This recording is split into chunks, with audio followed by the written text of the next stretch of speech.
Hello everyone, welcome to learn with Anamika. So ഇന്നത്തെ നമ്മുടെ class എന്ന് പറഞ്ഞാൽ ഫസ്റ്റ് സെം MCOMൻ്റെ ക്വാണ്ടിറ്റേറ്റീവ് ടെക്നിക്സിൽ ചാപ്റ്റർ 9 ആണ്. ഏറ്റവും ഇമ്പോർട്ടൻ്റ് ആയിട്ട് കോൺസെൻട്രേറ്റ് ചെയ്ത് പഠിക്കേണ്ട ഒരു ചാപ്റ്ററാണ് ചാപ്റ്റർ 9 എന്ന് പറയുന്നത്.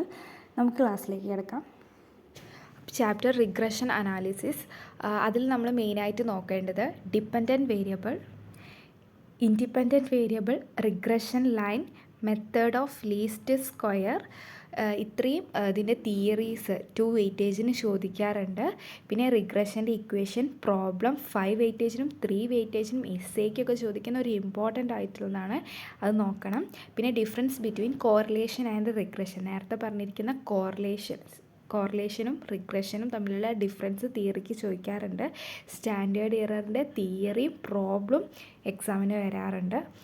അതെന്തായാലും ഇമ്പോർട്ടൻ്റ് ആയിട്ട് റിഗ്രഷൻ്റെ ഇക്വേഷൻ എന്തായാലും നോക്കണം.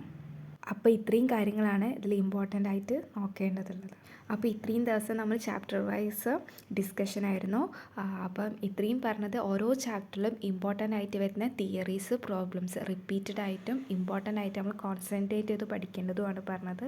അതായത് ഒന്ന് കൺക്ലൂഡ് ചെയ്ത് പറയുകയാണെങ്കിൽ അനോവേൻ്റെ problem, correlation, regression, probability distribution, ഹൈപ്പോത്തസിസിൻ്റെ ബേസിക് തിയറീസ്, കൈ സ്ക്വയർ, പിന്നെ നോൺ പാരാമെട്രിക് ടെസ്റ്റിൻ്റെ പ്രോബ്ലംസ്, ഇത്രയും കാര്യങ്ങളാണ് നമ്മൾ മെയിനായിട്ട് കോൺസെൻട്രേറ്റ് ചെയ്തിട്ട് ക്വാണ്ടിറ്റേറ്റീവ് ടെക്നിക്കിൽ ക്യൂട്ടിയിൽ മെയിനായിട്ട് പഠിക്കേണ്ടത്.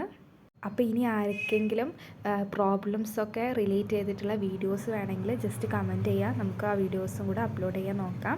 സോ ഇന്നത്തെ വീഡിയോ ഇത്രയേ ഉള്ളൂ. അപ്പോൾ നിങ്ങൾക്ക് എല്ലാവർക്കും ഈ വീഡിയോസ് എല്ലാം യൂസ്ഫുൾ ആയിട്ടുണ്ടാവുമെന്ന് വിചാരിക്കുന്നു. So thanks for watching.